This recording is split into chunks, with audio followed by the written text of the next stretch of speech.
So we have all our speakers ready for this. The panel discussion topic is India geared to apply the IND essays, which is the essays which are recommended by NFRA, as proposed to be applicable from 1st April 2026.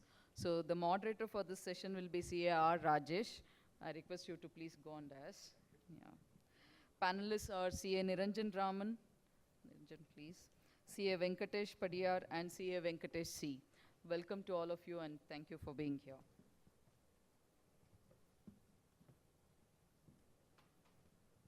Malish, Mike.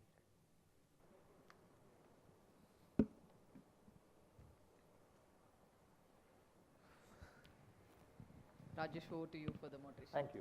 Thank you. Am I audible to everyone? I know this session is coming in between us and the lunch, so hence we will keep it as interesting, as specific as possible. And this is going to be a session where we are discussing topics amongst us. So honestly, it's not going to be a session only between the four of us, but also with you. So please be participative. We can open the floor also.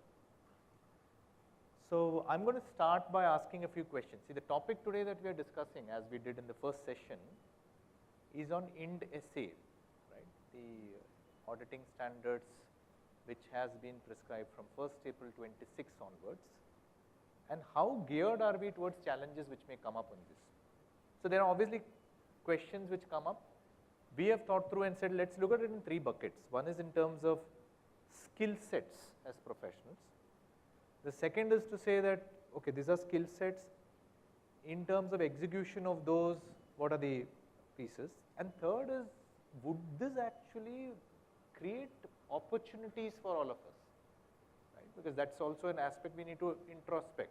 The way we do audits, will it change? Creating new opportunities for us. So I'm going to start by asking my panelists here, my colleagues here. First, maybe should I start with Venkatesh C. Venkatesh comes with a lot of experience of having done audits and also sitting on internal panels, if you know, in a large firm, where he's having a point of view, right? So I'm going to ask this to say that today, considering where we are as we execute professions, and with IND essays coming in, there are 40 of them, 38 of them, there has been not much of discussions, everybody is on the same page. 2 of them which is on group audits and joint audits, there are matters under consideration. Given this scenario, what do you feel are the skill sets which are necessary on both sides of the table? One as auditors as sitting and signing those financial statements, and second is skill sets as management, so that as an ecosystem all of us are on the same page. Venkatesh. Yes, thank you Rajesh for that question. So I think before getting into the skill set, I think the first thing that most of us acknowledge that this change is upon us. So we have to maybe take that in our stride and say, okay, now what we are doing is important work. We are doing audit, which is in a business where we are saying that we are building trust in the markets. And therefore, this is something that is expected to be regulated. And therefore, we are in some form saying that we are going to be prepared for this regulation, and the change is upon us. Now, NAFRA in various forums, the chairperson has said that standards on auditing is law. It uses the word shall, and therefore there is no getting away from the fact that this is something that we are required to follow. Now, in the morning you discussed standards on auditing or IND SA 600, where now there is a lot of discussion and deliberation on how component auditors will work together with group auditors. There are questions around sharing of work papers and sharing risk assessment and other aspects. So now that brings me to some of the aspects where areas on how we do our audit will have to undergo some sort of reconsideration. And also we have to upskill ourselves as auditors and practitioners. Now that brings us to 2 types of changes or 2 types of upliftment. The first change is little bit more fundamental, and that is something that I believe we should all try and actually make sure that we all follow. Aspects like documentation, say for example, or aspects like file archival, and keeping our documentation, because now all of us are aware that tomorrow there could be a regulator who could come and ask what you did. And therefore, I will have to make sure that I am able to showcase what I actually performed in my audit. And that is something that I would say that this is something that we'll have to keep it as a fundamental requirement. Then the next thing that I would also think about is, after crossing that fundamental step or the hurdle, which is something that we believe always should be there, the next step is about upskilling ourselves in terms of other qualitative aspects. Now that brings us to areas like risk assessment, where there's a lot of other areas that we have to be aware of, like industry specifics, areas like estimates, where a lot of knowledge and lot of industry specific information will be required. How we audit IT, and how information technology implementation by various companies could actually change going forward. In fact, we are already in the inflection point where there's a lot of change that's happening, and therefore that brings into focus how audits are going to be done in the future. And so that's also an opportunity for all of us to look at and upskill ourselves to be able to better equip ourselves, and as auditors make a change and make an impact. Right, right. So, if I have to debrief what Venkatesh is saying, as professionals, how we work in terms of the granularity, what we spoke in the morning and what Venkatesh is saying, what my other colleagues have spoken. How do we do risk assessment? How do we get into documentation? All this becomes important for each of us as individually and cohesively as an ecosystem. I think is that a good summary, Venkatesh? See, one of the elements that Venkatesh spoke about, and my colleague Venkatesh Padiyar, both of them are Venkatesh, so don't get confused. One is Venkatesh C, one is Venkatesh Padiyar. Padiyar spoke about how much we are in an environment where IT plays a role in our day-to-day life, and sometimes we probably don't even think back to say, oh, everything seems to be automated, but can somebody, we've heard about terms like dark web, we've heard about penetration testing, hacking, etc. Can that happen to your data which you are consuming as auditors for financial statements audit? So Venkatesh Padiyar, question to you as a trail from what Venkatesh mentioned. Given where we are we moving to a situation where IT skill sets, in addition to accounting standards, auditing standards, is probably a must, and many times in closed doors, we actually say a risk advisory professional will probably start signing the financial statements, because for him it's easier to understand accounting than us to understand IT. But yeah. Thanks for the question, Rajesh. With the level of automation that has come in, and the understanding of management, and the management relying on their IT professionals to design systems in a manner that these systems follow the rules that management has put in place for transparency, for accuracy, completeness, and all of our FSAs. Management is trying to up the ante by understanding technology, implementing technology. At the other end of the spectrum, there are regulators. Believe me, they are becoming really good. Regulators are becoming really good with systems. I have been a part of some reviews where regulators come and ask, have you done this as far as your system is concerned? Do you have these particular things? How is data moving from this system to another? Which was not the case even 3 years back. So if the management is up and going, if regulators are up and going as far as technology concerned, I believe we don't have a choice. Looking at whatever the scenario is in which we are signing off on financials, I believe understanding of IT system as mandated by SAs is absolutely necessary.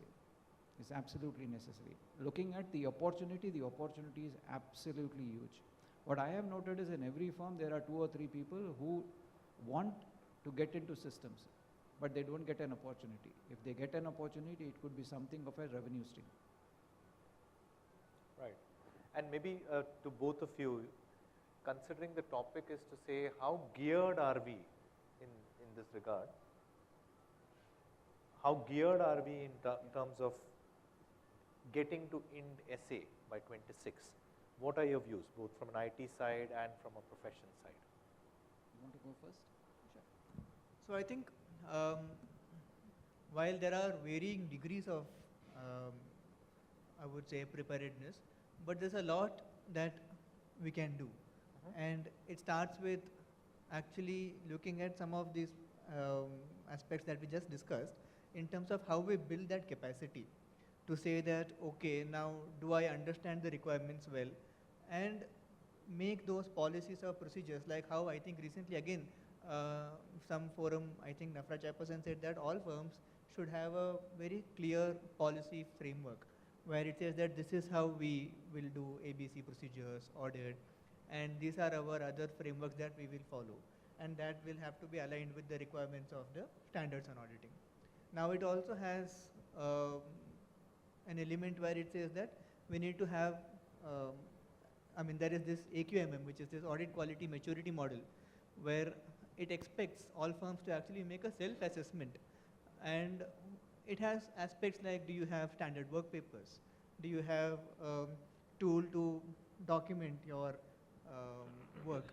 Do you have a way in which you have actually implemented some system-based policies so that everyone is able to have unique access to your firm's resources? If there is a change in the regulation, then how do you communicate within the firm? So there are these questions which comes from the AQMM model, which has been regulated, which has been instituted by the institute, where these are the questions that we are required to reflect upon. And some of these questions will really help us prepare ourselves to go towards the change that is coming towards us in the form of indices. Sure. Venkatesh, you want to add something? To add to what Venkatesh said from the technology perspective, I believe there is a long way for us to go as far as technology is concerned. This is a very, very niche area which requires a little more understanding. We have been more trained into more principle-based access, principle-based audits, wherein technology is something which is now playing a crucial role as far as everything is concerned. Each and every aspect of our lives is being touched by technology. So though there is a long way to go, like I said, there is always a way of trying to cope up. Maybe to 2026 is a little short a time, but probably in small steps, we can start documenting, we can start understanding the essays and how technology plays a part in trying to be in adherence to the essays. Small steps. There are people who are interested in technology. There are people who want that particular avenue to go into that field. We just need to provide that avenue. Directly or indirectly, we will be in a position to look at that aspect which we have till now not been looking at in as much detail as the regulator expects us to look at. The point which Venkatesh, both the Venkatesh made, and I think the rules versus principle is also a topic which we'll probably introspect immediately after lunch. Just as you can see, there's a trail that we are having across. But Niranjan, if I can come to you, there are obviously challenges in this journey. As Venkatesh C mentioned, in terms of skill sets as professionals on both sides. Padiyar, of course, feels from an IT standpoint we are a little away. If we have to also connect this in terms of the opportunities that could lie for all of us as professionals, how do you see this between now and 26? Because a challenge is a challenge only as long as it's not converted into an opportunity. The moment you have an opportunity, then it gives the momentum such that you lead towards IND SA clearly being adopted in a manner which is expected. So if you could help us understand that, Niranjan. Yeah, Rajesh, very valid question, and that's something which I think I briefly touched upon during my session to say we need to look at converting our threats into opportunities, right? And how do we convert them and what do we do? Of course, there are a lot we can do.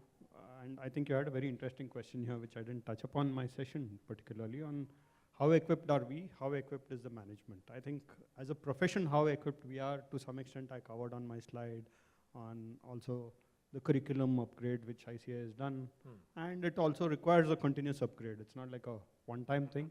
The pace at which technology or anything else is changing is so fast that our profession needs to keep running.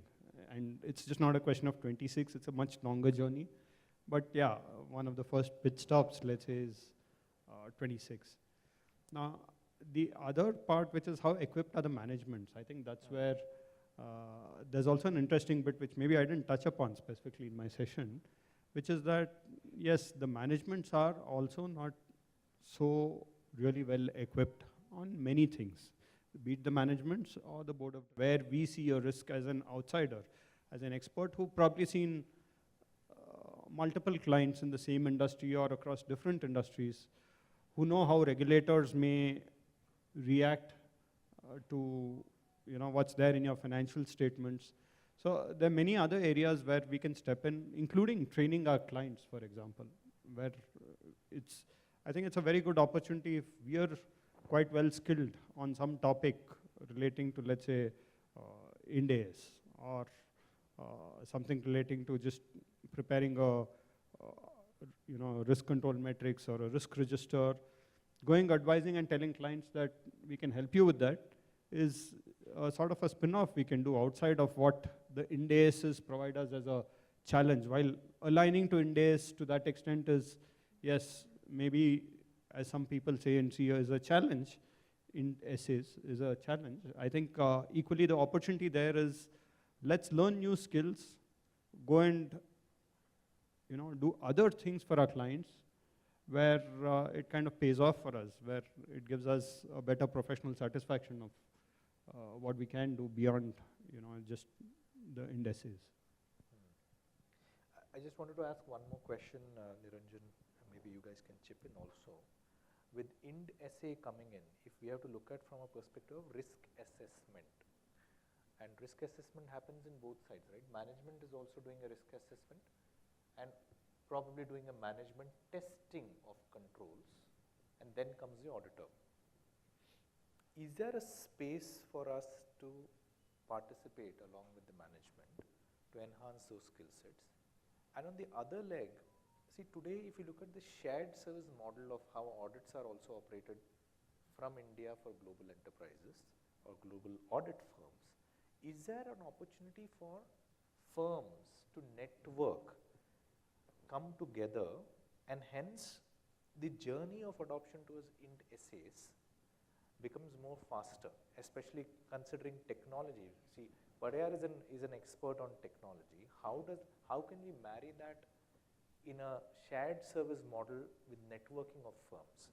And would that become more relevant as we go forward? Yeah, so again, I briefly touched upon this in my session, where it's about building network with different specialisms. And it does definitely help to have what we call as, let's say, a full stack firm, right? Where you can have partners having 5 or 6 different specializations.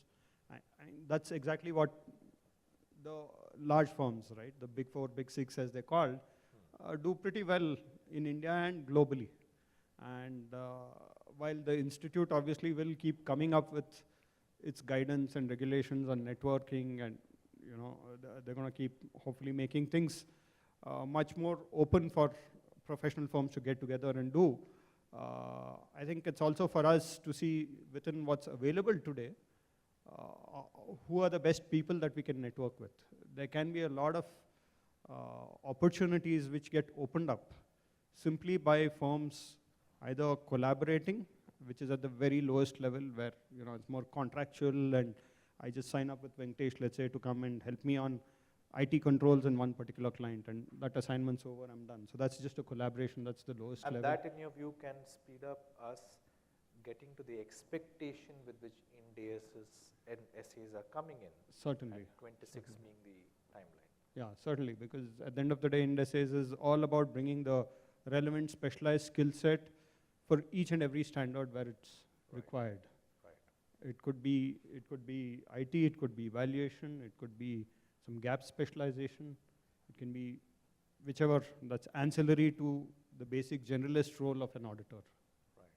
Right. So collaboration being one which is the lowest and or the easiest, and then you move into a network model where you're still separate firms but have an overarching umbrella which helps everyone to work under a common framework, maybe do a common investment, and project to the world that, we are much bigger than just a single firm, right? And of course, the next degree is also that firms just merge or collaborate, and that way merge and consolidate rather, and become a much larger entity as a single entity. But that's obviously going to take much more time. It requires much more level of synergy and confidence, trust building, etc. But I think eventually getting there is what opens up opportunities the most, in my view. Just to add, based on my experience, a very medium-sized firm actually had an opportunity to do a SAP implementation, right? One of their clients was asking whether, do you have a skill set of doing an SAP implementation, wherein the tax structure can be looked at as a part of a brownfield. Basically, they have SAP implemented, but they want to extend it to India. So this medium-sized firm reached out to me, and they took up the engagement. It was mutually beneficial. The best part of this is 2 of their team members were in a position to pitch, learn a little bit of SAP, and now they have started taking up small engagements as far as SAP is concerned. So it's basically stepping out of the comfort zone, trying to understand what are the complexities in the system. Nobody expects us to understand everything about systems, but it's just taking that small step, trying to get into technology, trying to tap the opportunity, and deliver to the required quality. That is the expectation, and this was some firm, some company from outside of India. Sure. So I'm conscious of time, and it's keeping the discussion in terms of how do we gear up towards 26. We spoke about skill sets, the execution, and opportunities. 2 more aspects here. How do we cover the entire ecosystem, the stakeholders? So there is a regulator, right? Then there's an investor. So Venkatesh, if you can share some insights on what is the reason why this IND SA is upon us? Will adoption of this in the manner that all of you are suggesting, with a lot of collaboration, with understanding technology, with investing in people, will it help in terms of investor confidence? That is one question. The second is the back end of it, how do we take care? There are a lot of young professionals who are coming in. How do we reorient the curriculum, the way we coach them? Because we are all amongst us sitting in a generation where we would have seen earlier standards, the current one and the next one. Is there an opportunity to focus to say that the new generation probably looks at only those, so it's faster for us to adopt? Yes, I think that's a very nice question. The first part of your question, where we are saying that will this change positively impact investor confidence, the short answer is definitely yes. And I think the way the investor would look at, because the standards now, if we say that, are aligned with the global standards and the best practices, then even the global other players, let's say other entities globally, they will also be able to actually look at the standards or look at the audits that are being done in India, and they will also derive that confidence that it has been done in the same manner as it is done in elsewhere in the world. And that's an element of maybe a tangible confidence that really will get passed on to the investors. Now, how that actually will translate into what happens at the teams level, and I think this is something that a lot of introspection is required within all firms, all practitioners, wherein there's still a lot of change that we have to as professionals do in terms of how we do our audits. And in that sense, I think we are in that inflection point where there is a new regulator, and this new regulator is actually very vocal about what he wants to see, and which is in some form really steering in the direction where global profession has moved in that direction already. So now, whether that is the direction to take, most likely yes. And how we go towards that direction is likely how you're saying that we coach our teams, we also upskill ourselves and make sure that we actually engage constructively with the regulator also, which is an important element here, because now building confidence in the investors and the market also means building confidence along with the regulator. So what we are doing, our understanding of the standards and framework, how we interpret that, and our understanding of what the regulator really wants is something that has to be also part of our go forward assessment. And basis that, I think when we look at it maybe down the horizon, maybe 5 or 10 years down, then we can actually look at how the US markets have evolved. Once the PCOB was formed, again I'm sure that this would have been one of the discussions that must have happened then, that the regulator is now scrutinizing a lot more than what it would have been earlier than that. But then they have evolved, and now one could actually look at the US market and say that this is now a mature model where everyone else should look up to and then reach that stage. So that is a stage that I think we should then aspire to be, where a regulator is constructive, we have insights from what their understanding of the requirements is, their expectation is, and we as auditors and practitioners work with the regulator and build that confidence in the entire market. Niranjan, if I can have a follow-up on that, and probably that's the last one before opening the floor. When we say getting geared up, see today if we look at 18 to 24 months, the past, there's been a flea of IPOs which has happened in India. There has also been talk to say Indian companies directly listing outside. And the regulator there hence is going to expect that, hey, under which auditing standards have these been covered? Is this in par such that not just the India investors but the global investors can rely and put their money? We as an audit fraternity hence have we adopted those? Given that as a consideration, challenges, opportunity again, for April 26. Yeah. So, interesting question, Rajesh, because something along these lines is what, again, I had mentioned that with the globalization, it's inevitable that we align on a lot of things to make it one marketplace globally, right? And of course, one step was the Ind-AS standards, which is pretty much on track today. And Ind-AS is the next logical step in some ways if one thinks of it. There's, as you said, Indian companies listing abroad and foreign companies actually listing in India, like let's say a Hyundai happened, right? Which is one of the biggest IPOs that has happened. And the third phenomena is also companies flipping, where earlier somebody said that I want my headquarters in Singapore or my investment to come in Singapore, but I'll have my operations in India and only run my shop in India, right? And now they've said, no, I want my headquarters here and I'll list here, right? So there are a lot of companies who are wanting to come back to India, and obviously the expectation of what the profession can do in India is also ever increasing.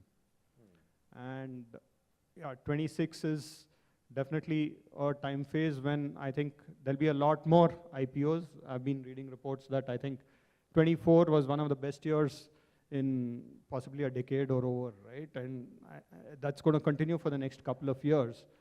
And with that happening, these companies which are listing, let's all agree, are not simple, single, standalone companies with a very simple business model. Right. They are companies which have got subsidiaries, which have ambitions to launch themselves in multiple countries globally if they haven't already done so.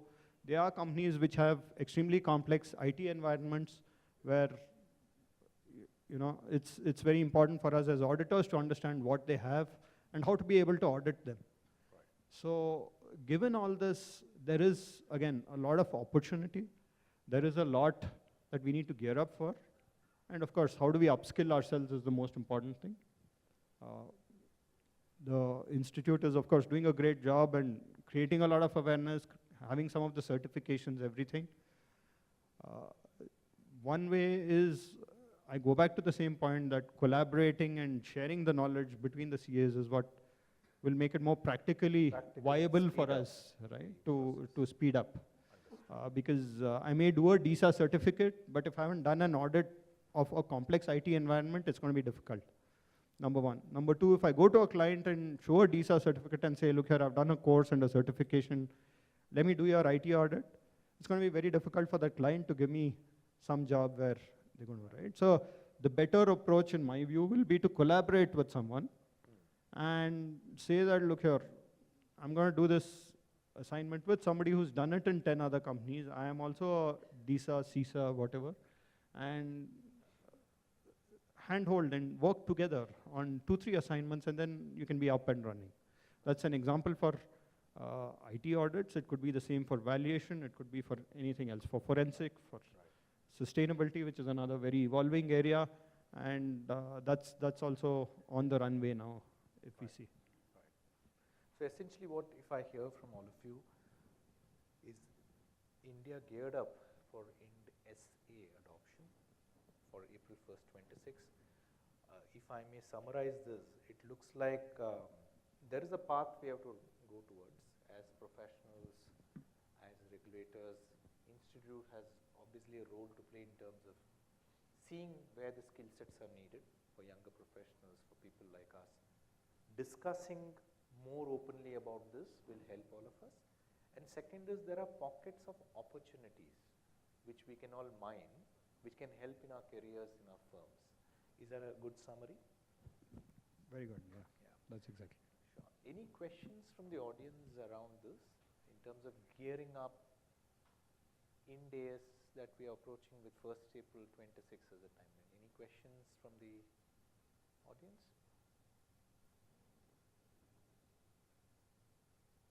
There's a mic, there are 2 mics here, we can give you that, that's not a problem.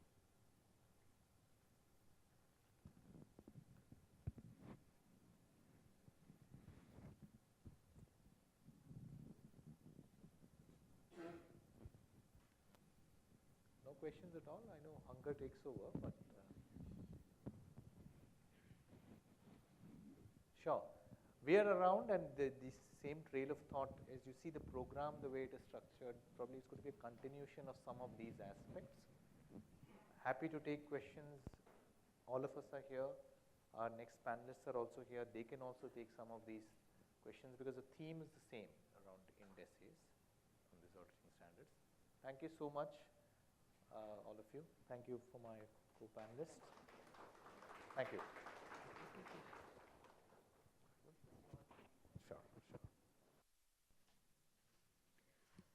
Yeah, thank you to all the speakers and the panelists today. So you have taken a lot of time and then shared all your knowledge.